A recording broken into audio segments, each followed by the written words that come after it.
Ladies and gentlemen, welcome to another episode of League Chat with the Stat. Thank you for joining me on another episode this week. Grateful to have you all tuning in, week out. It really means a lot. Guys, I've gone crazy in this lockdown, haven't I? I've gone with a little bit of a mullet. Guys. Now, don't know how I feel about it. I actually really like it. Don't know how you guys would feel about it, is what I was meant to say. But lockdown has got me going crazy. I just want to leave. I just want to go to the footy, and I just want to be able to do regular things. But obviously we can't because of this stupid lockdown. But guys, drop in the comments if you like my mullet to be.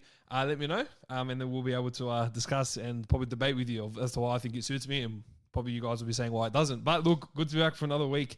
Guys, so much to cover. I can't really wait to bring you all up to date with everything going on. Let's get right into it. Round 21 talking points. Now, the Knights 28 defeated the Broncos 20 on Thursday night. Back-to-back wins for the Newcastle Knights. First time in a while, if you guys haven't realised.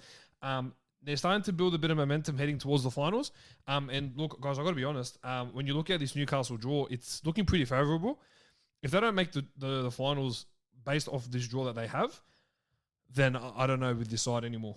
I'll be honest. You know, if you take a look, this week they'll take on the Sharks, which is a winnable game. They'll then go on to take on the Bulldogs, which is a very winnable game. Then they've got the Titans, another winnable game. It'll be a little bit tough, but it'll be definitely a game that's winnable. And they've got the Broncos. So, look, a very favourable draw for the Newcastle Knights. There's a good chance they can go all the way and win the next 5 of their 6 games.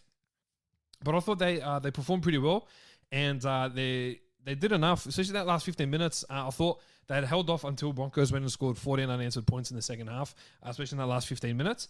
And look, I think the Knights are starting to build nicely. Now, I'm not going to put a lot of faith in them because I just know next week or the week after I'm going to be very disappointed because of how inconsistent they are. But they've stringing some wins together, looking really good with Pearce back in the fold, with Clifford in the halves, Bradman Best obviously being cleared of a shoulder injury, and Ponga.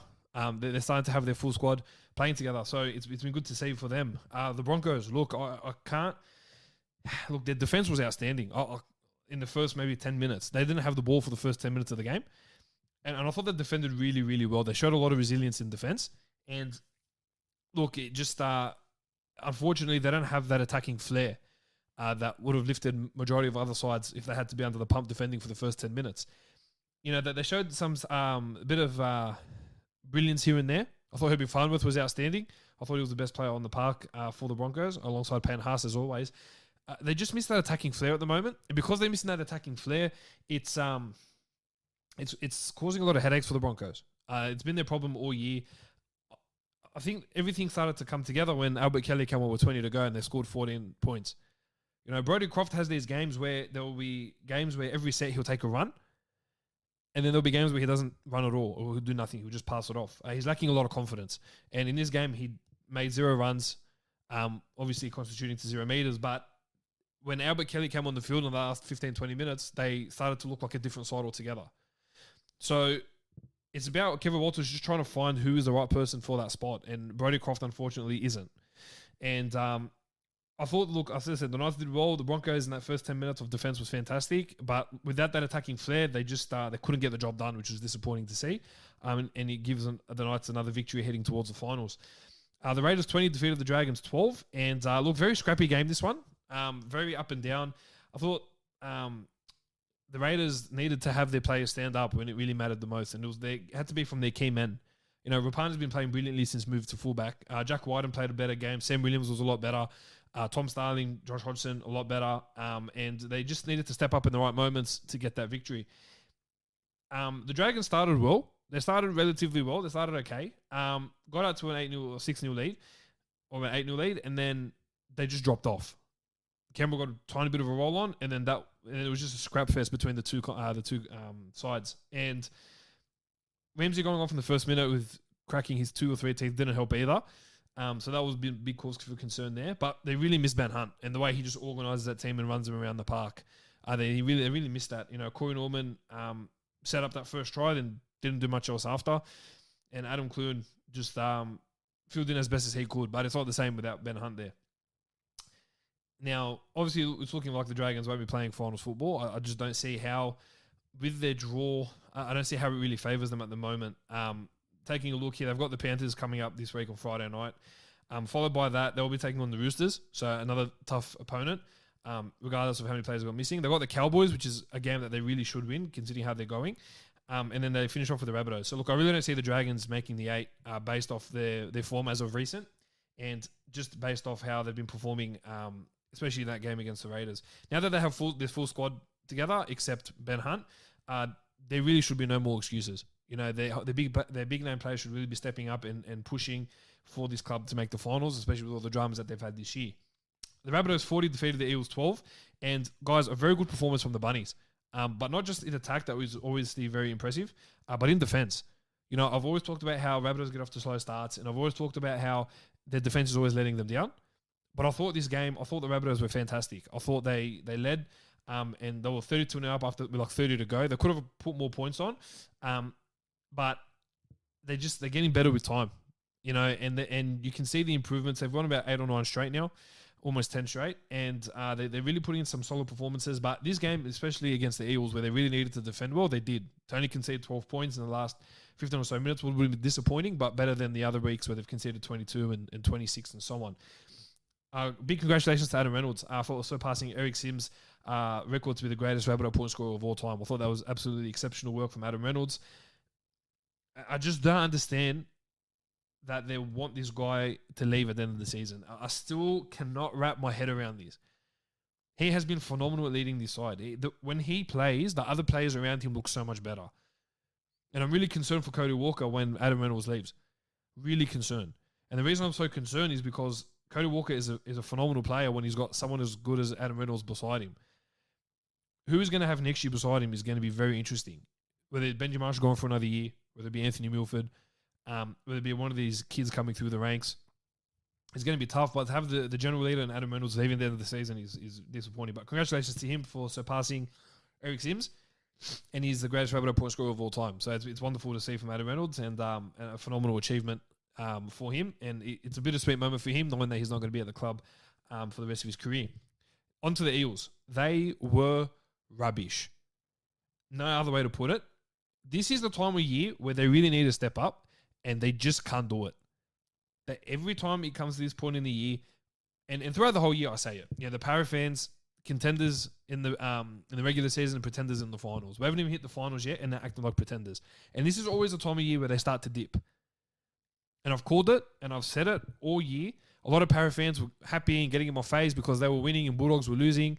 Fair enough. Understandable. But when push comes to shove, when the time is right and the time is mattered the most, they can't get the job done. They just can't. They can't match up with the top teams. They can't put it together. All these performances leading into especially the toughest draw home, they can't put it together. They don't have that X factor on that side. They've all got players that can do things, but none of them are X factors. And they're really plummeting at a time that they really should be firing. And I feel sorry for a lot of Para fans out there that are they're so optimistic at times, and they sit there and they're so confident in their side and how they're going to go, and this is a year, it's changed. But it's not going to change. I'll leave it for now, because I'm going to come back to the Eels in a little bit later on a stats take. I'm going to call it on the Parramatta Eels. The Warriors 18 defeated the Sharks 16. For the life of me, couldn't understand how the Warriors won this game. I'll be quite honest with you. I don't know how they've done it, and they held on admirably. I've got to give it to him. Fantastic. Ewan Aitken, another sensational game from him. Reece Walsh, a very good game. Josh Curran, a beast game. Him back in the side playing 80 minutes was fantastic. But they held on. They're missing a lot of stars, and they just grinded it out, and they won. And you could put it to the fact that Sharks were not that good, but it was the controversial call with a couple of minutes to go where down 18-16, the Sharks had the opportunity to take the 2 points, and they didn't. Josh Hannay thought it would be an idea with Warriors only having 12 men on the field to score a try. Look, not totally against the idea, but the inexperience in the halves really showed. Connor Tracy, I love him. I think he's a phenomenal athlete. The way he's been going about his business this year in 4 or 5 different positions has been great. But he made the wrong call on second tackle. Second tackle. When you're down 2 minutes to go, you don't kick the ball when you're down by 2 points on second tackle. If you're going for a Hail Mary play, that's not the time to go for a Hail Mary play. You grind out the set, maybe a repeat set, try something different. For them to have gone on and to have blown that opportunity kicking on second tackle, that's where they lost the game. I sat there and I was shocked that they went with that decision. Obviously, it wasn't Hane's call to kick on second tackle. I don't think that was what he had in mind. And the kick that Tracy put in was horrible. It wasn't even a good kick. It wasn't even a potential chance for them to score a try. It was actually very, very bad. Warriors got the ball and they marched up the field and they cleaned up the game from there. Sharks went to go for a last-minute 2-point field goal, and obviously it failed. So the decision by Josh Hannay was a bold one, but the decision from Connor Tracy was not a good one. And that's where the difference lies there, and that's why they lost that game. Now, I've got to bring this issue up because I don't even think it's an issue, but this is Will Chambers and pestering everyone. When you look at it, you kind of look at it both ways. I don't mind the trash talk. I think it's very good. I love trash talking. Obviously, there are rumors going around of what was said. I don't know 100% what was said. Whether it talks about someone's player being like, mentioned some ladies in there or whatever. I don't know. I really don't know. But I don't think there's anything wrong with the trash talk. The problem is, those that are copping the trash talk can't throw a punch. So they have to sit there and cop it and control that aggression and control that rage. And Chambers is very good at it. Now, he got Kane Evans sin bin twice for just chirping away. And Kane Evans threw a 2 or 3 on his chin. The problem is, because we've gotten rid of the biff, and people can still keep chirping and they have to hold back, they can't really vent and do anything about the trash talk. They just have to sit there and cop it. Kane Evans goes, I'm not going to cop it, and threw 2 punches at him and got sin bin for 10 minutes. Then the reckless play again and got sin bin for another 10 minutes. Like, that guy is just a loose cannon. The last month or so, he's just been an absolute idiot. For writing the deck these C words on his arm to two sin bins in that game, like, just ridiculous. Absolutely dumb. With the trash talk, there's no issues with it. I can't believe it's been such a big media circus over how Chambers trash talks.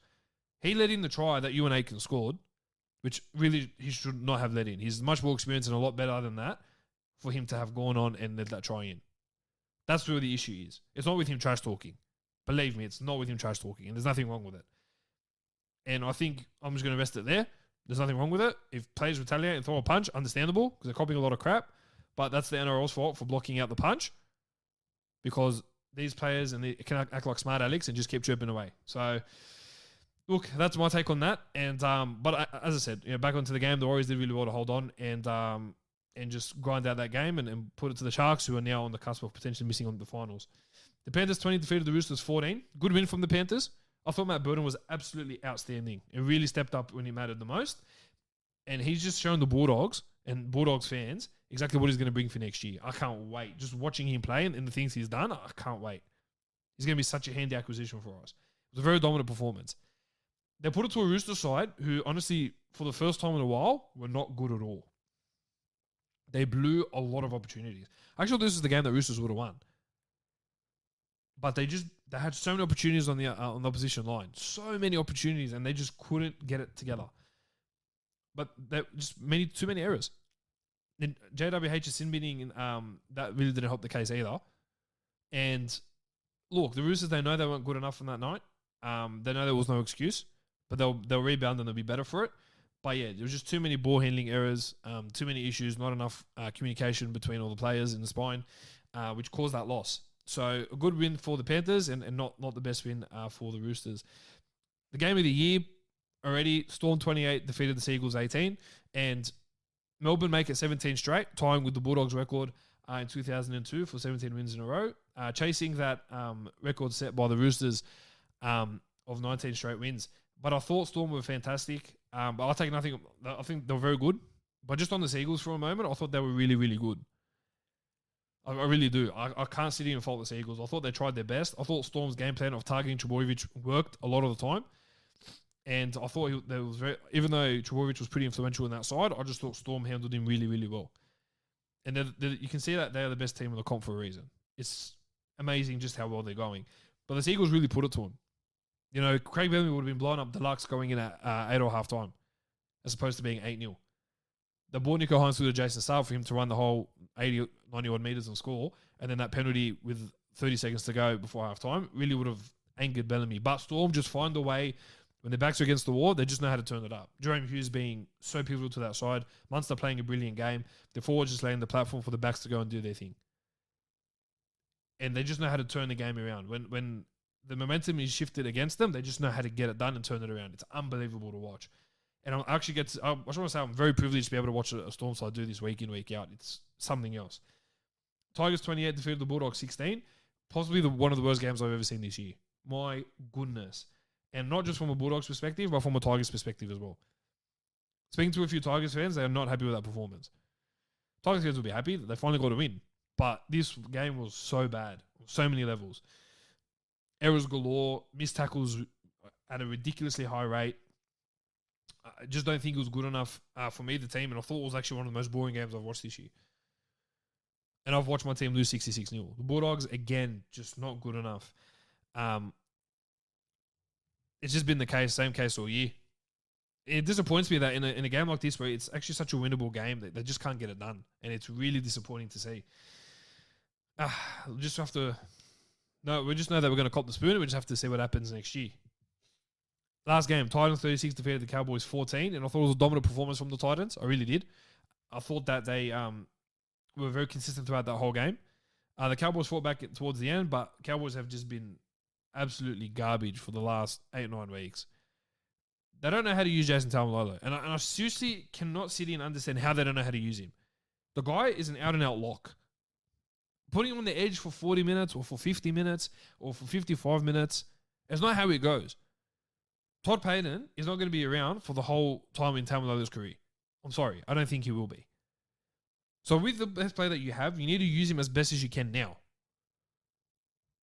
I don't understand why he's been put on the edge and playing 50 minutes a game. I cannot fathom and wrap my head around it. He's their best player. I've gone on this tangent before, but he's their best player. And he plays like 40, 50 minutes a game now. They're one of the highest paid, if not the highest paid, and their best player. The Cowboys, they're dumb. It's ridiculous how dumb they are. I don't understand.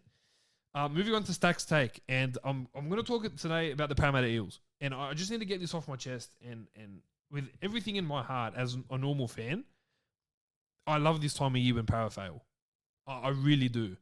Because in the whole off-season and throughout the season, a lot of the fans get really chirpy. They get very excited. And then they start to realize, we're top 4. We're such a good team. And we're going to make a threat in the finals. This is our year. And every single year, it's not their year. Every single year is not their year. Why is that? I have the answers. I can tell you why. Like I mentioned earlier, there are no superstars in that side. There are no game breakers in that side. There isn't that one player that can come in and just change and flip the game on its head. You've got dramas between Mark O'Neill and Brad Arthur on the board. Ridiculous dramas. There are times where Brad Arthur's asked a question on recruitment, he'll say, ask Mark O'Neill.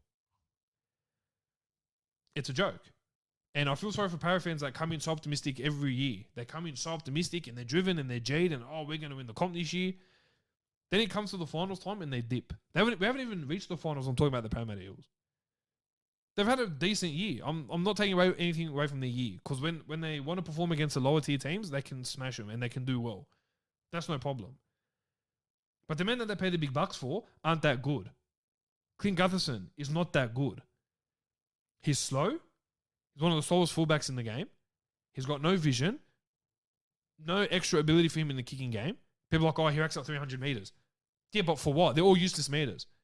It's not like he's line breaking every game. He's, defensively he's pretty good. I'll give that to him. But he's not all that. The issue with Gutherson at the moment is now this big contractual drama between, him wanting $1 million and Power only offering $750. The guy should be counting a blessing, a massive blessing, that this guy is on $650. He should be so happy that he's wrapped on the salary he's on now. This guy wants $1 million. Clinton Gutherson, you're telling me, wants $1 million. Why? Why does he want $1 million? He's not at the level of James Tedesco. He's by far not on the level of Tom Trbojevic, not on the level of Kalen Ponga, not on the level of Ryan Pappenhausen. Hell, they're not even the level of Nico Hines. I'll go as far as saying that. People make him out to be like he is the best and, he's won us a few games this year. That's fine. Yeah, he has won you a few games this year. But when it matters most, he fades away. I recall against the Panthers a few weeks ago. A team down without Nathan Cleary, without a few other players, and they still lost. Gutherson shines at Bankwest. He shines at Bank West because he's like, or how King Gutho of Bank West. He's not that great. Let's move on to the other members of the spine. Dylan Brown, where has he been all year? Where has Dylan Brown been all year? I have not seen him play. I watch Para and I don't see Dylan Brown. I don't see what he does on the field. He makes no impact. He's on very decent corner at Para too. I don't understand how. There's a lot of hype around him and coming in, and he's shown moments where he's good, but he's not consistent. He's not good. I'll move on to Mitchell Moses. I've already ranted on so many times with Mitch Moses. I don't see the hype with him either. And he doesn't step up when he needs to step up either. That's the problem there. Reid Marnie in that whole squad, Reid Marnie is one of their best players. Plays you 80 minutes, gets down and dirty defensively, creative in attack. Very good player. Very, very good player. With Gutherson asking for $1 million, they're gonna lose potentially Reid Marnie, who's off contract as well. Junior Paulo. They've got to bump up Isaiah Papali'i's contract because he's been beyond outstanding this year. Bryce Cartwright's coming off contract as well. There are players that, and Dylan Brown as well, they're going to leave if Gutherson demands his $1 million, but he's not at the level of fullbacks where he's meant to be. Then I'll move over to the coaching staff. Brad Arthur. Brad Arthur is a very, very good coach at rebuilding a side from the bottom and taking them to the top. Very good. 3 years ago, Parramatta had the wooden spoon. 3 years ago, 2018, Parramatta copped the wooden spoon. And he built a side and took them to the top 4. Mate, I actually respect that. That is fantastic work. I won't take the mickey out of it. That's actually impressive. He attracted some pretty decent players and he brought them to the top. Okay. But it's that next phase. It's that next phase of beating the likes of Wayne Bennett's side, a Craig Bellamy side, a Trent Robinson side, now an Ivan Cleary side. He just can't get it done. Mentally, he knows he's not as good as them. He knows he'll never be as good as them. But somehow that just rubs off on the team and the team can't perform. Plus the ongoing dramas between him and Mark O'Neill and other members of the board, where it's just so clueless. The board are so clueless. There's like 5-6 people in the committee of recruitment. Why? If you look at all the big teams, like the big and cracking teams, Storm and Roosters to mention, there's only 1, maybe 2 for recruitment. But unfortunately, they don't have a guy there that's built around recruitment. I was hearing, this was mentioned by Paul Kent, that Brad Arthur does his part, but has no one else to go and do the other job for him where he can look around and scout recruitment. He's mainly one of the only few that does. In a non-COVID world, he's at reserve grade games. He's watching junior comps because he loves that. He takes it on as part of his role. And there isn't anyone out there just to do that for himself. And this is the big one. And this is the problem I have here with Parramatta and just how dumb they are. That a few weeks ago, Peter Sterling, club legend, every week he rants on what the club needs to work on. He talks about what they need to do to find success again, how to overcome the mental edge. He's a brilliant mind of the game, Peter Sterling. Phenomenal game, been commentating the last 22 years. Phenomenal man. Credibility is through the roof. One of the best. At the end of this season, he's quitting commentary after 22 years behind the desk. A couple of weeks ago, he made an inquiry to Parramatta about joining the coaching ranks. Just an assistant, not a head coaching role, not really wanting to take on, or just being part of the coaching staff and just being able to help and develop talent and do his part and where he can help Parramatta, his beloved club. Parra said thanks, but no thanks.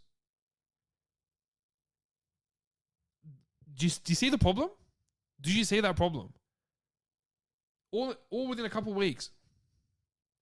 He walks up, gives them a call. I want to help you guys out. Thank you, but no thank you. And look at him now. They could do with someone like Peter Sterling. Yeah, his experience is invaluable. It's actually exceptional. Unfortunately, these thick-headed idiots at Para in their board, they're just dumb. They think that, oh no, we'll overcome this. What's the solution? The solution, you ask? You get rid of Brad Arthur. People say, oh, it's a bit hard to do that. We can't get rid of Brad Arthur. Why not? Why not? The problem here is, as I said, Brad Arthur is a very good coach at rebuilding a side from the bottom and taking him to the top. I think he'd be phenomenal at the Tigers. getting the players he needs in to go in and take it to the top. There are only 1 or 2 coaches available that have won premierships that are actually not coaching at the moment. If I was Parramatta, I'd move on Brad Arthur, considering that he's been there for 8 years and that has not really made any contribution to the club apart from rebuilding from the wooden spoon to the top. And I would bring in Shane Flanagan. Shane Flanagan has won a comp. He knows what it takes to win a comp. He knows what players he needs and the right experience and the right amount of youth to win a competition. He knows what it takes. And the way he attracts players to a club is outstanding. It's very good. He did it with the Sharks, won him a comp. Look at some of the players he attracted. Mick Ennis, Luke Lewis. At the time, playing very good football. I can't believe I'm saying this, Gerard Bill. He knows how to bring in the right players to win the competition. And he could do that for a Parramatta side who are in that premiership window at the moment. Very soon, that's all going to fall apart for him. Very soon, it's just going to be another couple of years where Parramatta are going to be back at the bottom again. They don't know how to utilise their finances. They're giving too much money to players that aren't deserving of it. Brad Arthur's other issue is he has no guts. He can't make the right call. Wonga Blake has been poor all year. Hasn't dropped him once. When Mitch Moses was out and Jacob Arthur stepped in, Jacob Arthur showed he isn't really that good. Will Smith coming off the bench is electrifying. He comes on and he tries to change the game, and with every run he takes, it's so pivotal. Put him in the halves. Like I don't understand. I'm not even a Parra fan, and I'm getting so fed up with it. Put him in the halves with Dylan Brown. Will Smith's been there before. He's done that before. Keep using the guy as a bench utility for Brad Arthur's son Jacob, who is not that good. He's too inexperienced. In time, he will come good. But Brad Arthur doesn't make the tough calls. Wonga Blake has been poor all year, and he's still in that side. For crying out loud. Like, what's it going to take? What's it going to take for someone like Wonga Blake to go? Marcus Evo, really in and out of games, not really consistent, not really that dominant. Marcus Evo should be doing a Brian To'o role where every time he takes up that ball, he runs and just carries boys with him. That's how big he is. That's what he can do. He's just lazy. Guther has his moments. You know, Tom Opicic, one of the lowest paying back at the club at the moment, has been fantastic for him. Fantastic. I can't believe I'm about to say this, but what a signing. He's been so good for him. Blake Ferguson, who was playing semi-okay, got dropped. Took a while for him to come back into the squad. The forwards are a good forward pack. Regan Campbell-Gillard, you got Reid Marnie, then you got Junior Paulo. It's a good forward pack. Isaiah Papali'i, Ryan Madison, Sean Lane, Nathan Brown. We're talking some heavy hitting players here. But it's the mental edge of Brad Arthur that you just can't get them over the line. It always comes around this time where they just can't get it done. Solution? Sack Brad Arthur, bring in Shane Flanagan. If someone like Peter Sterling gives you a call and says, I want to help your club, you take him in. The board need to realise and figure out exactly what the problems are and solve it so that they can keep players at the club. This whole big deal with Clear Gutherson at the moment, you know, him wanting $1 million and it's out in the media and all this. Right? The club don't need that. But because of the miscommunication in the board and with different people not talking to each other and keeping things very far away, like, of course it's going to happen. It's poor. And, look, that's my take on the Parramatta Eels. And I just think there's no hope until these big calls need to be made. But no one there is brave enough to make those big calls, whether it be in the boardroom, whether it be as part of the coaching staff, whether it be among the players. No one is brave enough to do it. And forever, we're just going to see Parramatta just getting to that point, and then because there's big teams coming, just dip. Parramatta won't make the top 4 this year. And there is a big chance that they will get out first regular finals. I can guarantee. If not, max a second week, just exactly like last year. Moving on to news around the NRL world. Sam Stone and Joel Whitbread have signed with Leigh Centurions and have been released from their contracts with the Gold Coast Titans. Bailey Biondo Odo has re-signed with the Bulldogs for 2 years. A bit of an impact spark player who I've been really impressed with, so good to see that. Jaden Okunbor being racially abused after his performance last week. I teed off and I mentioned that he wasn't that good. To go down the road of racially profiling footballers is absolute no-go and one I will not stand by. And we need to find a way for it to stop because it's week in, week out. So many players that put up on social media and even players that we don't know have copped so much abuse over whether it be their multis or just playing poorly. Very bad. The Broncos players copped it as well on Friday night. Nothing racial, but just, oh, you're rubbish and you're this and you're that. You know, your mother should have put you down. And comments like that aren't really helpful. That aren't good. So obviously the Dogs reported that to the police, and that's in the matter of the police at the moment. The Dragons are very keen on Moses Sully. They tried to get him in last year before he re-signed for 3 years. Now that Moses Sully isn't really getting much game time, the Dragons see him as someone that can bring a bit of a spark into that side. Jack Kuchevsky's been linked to the Sharks. Craig Fitzgibbon trying to build that squad there and sees Jack Kuchevsky as a good fit. The Tigers, Sharks, and the Roosters have all been linked with Connor Watson. I believe things happening with the Knights at the moment, they can't really come to an agreement, so it looks like Watson will be done at the Knights. Dylan Brown and Junior Paulo have been linked to go to the Raiders for 2023. For Junior Paulo, will be a return. Dylan Brown could be a pretty handy acquisition there. Not sure how. The way he's going, I really don't know. Finau Latu, the nephew of Solomon Homano, has signed with the Dragons, 15-year-old kid. Big, exciting prospect for him. Jamal Fogarty has extended his contract to the end of 2023 with the Gold Coast Titans. Felice Cafusi extends with Melbourne until 2022. Billy Smith, Drew Hutchinson, and Fletcher Baker of the Roosters extend their time at the club till 2023. The Broncos have been linked with Dylan Napa and see him as someone that can partner with Payne Haas in the forward pack and help the likes of TC Rabadi, Tom Flegler, and all their other forwards coming through, and Kenan Palacia and all those players. So that's Dylan Napa's finally got a club that's reached out, and he could potentially be heading over to the Broncos. Dan Gagai signed a 3-year deal with the Newcastle Knights, confirmed by the Knights this week. Absolute laugh that Guthrie wants $1 million, but I've already touched on it. The Dragons signed George Burgess on a 2-year deal. So he's come back from that hip surgery and he's looking to make a comeback to the NRL, and he signed a 2-year deal with the club. Brodie Croft has been released from his contract for next year and signed a 2-year deal with Salford Red Devils. Taking a moment, Eddie Tuilo Talava, 20 years of age, playing for the Newcastle Knights. Sad to say, he's unfortunately he has passed away from Ewing sarcoma, which is bone cancer. At the age of 20, he'd been fighting it for a little bit, and the Knights have announced this week that he has actually passed away. So condolences to the Tuilo Talava family, and may his soul rest in peace. Will Hopewadi has signed a deal with the St. Helens for 2 years with an option for a third. Kristen Wolf, the Tongan coach there, is now coaching St. Helens and sees Hopewadi as of use. So, look, all the best to Will Hopewadi. He's been a good servant of the Bulldogs for a while now. While he hasn't really been at his best, I'm excited for him to have picked up a contract overseas. So, really happy for him there.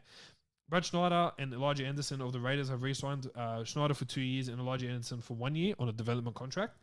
Kai O'Donnell has signed with the Sharks at the end of 2021. The New Zealand Prime Minister, Jacinta Ardern, now there was a bit of talk that the game could potentially head overseas to New Zealand, potentially for the grand final. It's not going to work because Jacinta is saying that anyone that comes into the country has to do a mandatory 2-week quarantine. And it's just not going to work with how the NRL is going at the moment, and we're even lucky enough to have it in Queensland right now. So she's ruled that out. Anthony Don has announced his retirement from the game. 153 NRL games, 85 tries, is leading Titans all-time try scorer. Anthony, to have seen you play the last 8 years has been a privilege. You're an absolute legend, and all the best in retirement, my friend. You've definitely earned it. And the Bulldogs signed Ryan James and Corey Horsburgh on a 2-week loan to get through this tough period with Jack Hetherington and Dylan Napa suspended. Ofahiki Ogden injured at the moment, and went off for Tony heading to Sydney. I believe he's having a child, so he's out of the bubble there. And Luke Thompson's still suspended for another week. So these players will come in and make an impact for the Dogs in the next 2 weeks, which is what I'm really excited about. 2 bits of news that I wanted to leave to last. So I mentioned earlier, Peter Sterling is will be quitting at the end of the season as a commentator of the Channel 9 program after 22 years. A phenomenal achievement. I can't believe he's stepping down. I know he's 62. I know he wants to take a bit of a step back. But the way he analyzes the game has been second to none and has been absolutely outstanding. I know that Channel 9 are looking at a new direction and are heading towards trying to bring in the younger people to come in to the program and to commentate on the game. But Peter Sterling is someone that I've respected for so long, someone that I've had my eyes glued onto the TV back in the days where he would draw on the TV different plays that were happening for a while, where he'd say, and you can stop the camera right here, and then he would point out the plays. Something as a kid I always loved and admired. For him to be quitting after 22 years is actually something that that sucks, if I'm honest. I have so much respect for the guy and for his dedication to the game, and what he's done for the game is second to none. So definitely going to be me seeing him on my screen and hearing his voice from now on without him being commentating the game. So I still like to think he'd be involved in the NRL in some sort of capacity. But yeah, big news there. Peter Sterling quitting as a commentator after 22 years. It's a hard one to take, and it's going to be a hard one to kind of process. Now, the last bit of news I've left, I have received some information in regards to Callum Ponga. Now, the talk on Callum Ponga at the moment is that he has a player option for the next 2 years of his contract. Now, the talk there is that the Knights want to move Callum Ponga in 2023 to 5'8" and have Bailey Hodgson, the nephew of Josh Hodgson, come in at fullback. Now, they're mixing and talking about that a lot. They're looking at potentially have that happening. Now, the information that's been sent to me is that the Broncos are going all out for Callum Ponga. And by all out, I mean they're throwing in a $1.1 million deal for the next few years, starting from 2023. I'm hearing that the third-party installments are about $400,000. So in total, he'd be earning about $1.5 million per season to be the starting fullback at the Brisbane Broncos. Insane money. And him going to a side, mixing it up with Katoni Staggs and Adam Reynolds, and the thought of it is insane. Now, the reason this has come about, it was believed, and what's been told to me, is that the family of Callum Ponga are not happy with how Knights have treated his injury this year. Now, Callum Ponga had a groin injury for a good chunk of this year, and he went into Queensland camp and was prepping for the Queensland game, and then got sent from camp because he redid his groin. And so the family, Ponga's family, are not really impressed by that, and we're very upset with the Knights coaching staff for letting him go into camp for him to re-aggravate his injury. So there's a bit of unsettlement there at the moment with Ponga's family and the Newcastle Knights. So while the Knights are doing all they can for Ponga to take out the 2 option, I'm not saying it's 100% done deal Ponga to Brisbane, but there's some big talk ramping up and looking to happen over the next few weeks. I reckon will start being talked about. But yeah, it's from 2023 onwards. Total $1.5 million a season. The salary would be 1.1 with $400,000 in third-party installments. But yeah, massive news if Broncos were to get someone like Callum Ponga who can stay injury-free would be an absolute phenomenal acquisition to any club. All right, now moving over to round 22, ins, outs, and whereabouts. We've got the Storm coming up against the Raiders this week. The Storm welcome back Felice Kafusi and Nelson Sofa-Solomona, one from suspension and the other from a hamstring injury. Taking the spots of Tom Eisenuth and Tepai Moara, who have been moved over to the reserves. For the Raiders, Bailey Simonson returns to the side with Semi Valame dropping out due to injury. And ICS Oliola joins the bench and takes the spot of Elijah Anderson. Look, I see Storm beating the Bulldogs record this week and taking the Raiders game out by 14 points. The Dragons come up against the Panthers. Gerard Bill comes to the centres to take the spot of Cody Ramsey, who's had dental surgery, could be out for the year. Tyrell Fuimaono returns from a 1-game suspension and takes the spot of Tarek Sims, who's also suspended. And Josh Kerr joins the bench, which pushes Jaden Hunt to the reserves. For the Panthers, Stephen Crichton replaces Kurt Capewell on the side. So Stephen Crichton comes back from suspension, replacing Kurt Capewell, who goes into suspension for a week. Brent Naden's been recalled onto the wing at the expense of Taylor May. Naden was a late withdrawal last week. Episode Coruscant is suspended and lost his charge at the judiciary Tuesday night. So Mitch Kenny will come in and take that spot. And Jermaine Hopgood comes onto the bench with Spencer Leniu dropping out of the side altogether. With this in mind, and Cleary at 90% of him coming back to play, I'm going to go in and say that Panthers will win this game. Should win it by about 14 points as well. I think it'll be a bit of a comfortable win there and put this one over the Dragons for sure. The Broncos come up against the Roosters. Thomas Flegler comes back from suspension, takes the spot of Keenan Palacia, who's out for the year with a shoulder injury and as well as suspended for 2 games. Albert Kelly moves into halfback with Brodie Croft dropped, and Sulan Cobo comes in at centre for Jesse Arthurs. And Xavier Coates gets a start on the wing and takes the spot of Jermaine Osako.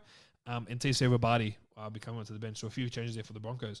For the Roosters, Angus Crichton suspended for 3 weeks, which means Cecilia Tupanua moves from the centre to the second row. Joey Money goes from the wing to the centres, and Dale Copley comes into the wing. And Nahafi White will join the bench, taking the spot of Jody River-Hargraves, who's been the heart and soul of that side for so long this year, but is battling back, knee, and wrist injuries.